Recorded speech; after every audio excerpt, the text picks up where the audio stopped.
নমস্কাৰ ফেচবুক লাইভৰ এই অনুষ্ঠানলৈ মই আপোনালোক সকলোকে আমন্ত্ৰণ কৰিছো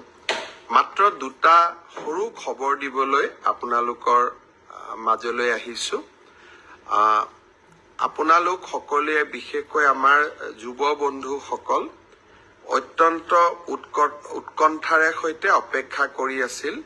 যে পুলিচৰ কনিষ্টবল সকলৰ নিযুক্তি কেতিয়াৰে পৰা হ'ব বা কোন দিনাখন হ'ব মই যতে মিটিংলৈকে যাওঁ তাতেই মোক সোধে যে মামা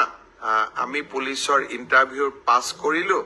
আমি এপইন্টমেন্ট লেটাৰ কেতিয়া পাম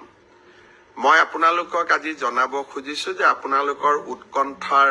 অন্ত পৰিলে 3 তাৰিখে গুৱাহাটীত আমি আপোনালোকক নিযুক্তি পত্ৰ বিতৰণ কৰিম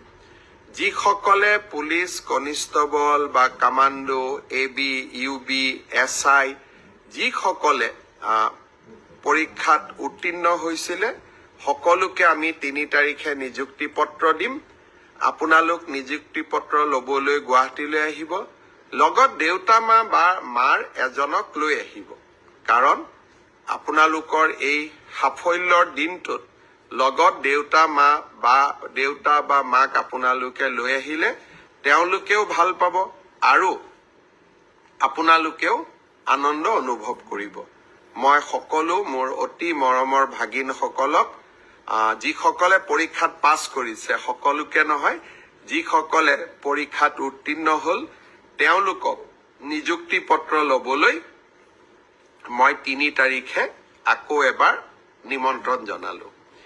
এতিয়া সকলোৱে ভাবিব যে মই এডিআৰিত পৰীক্ষাত পাছ কৰি আছো মই হেলথত পাছ কৰিছো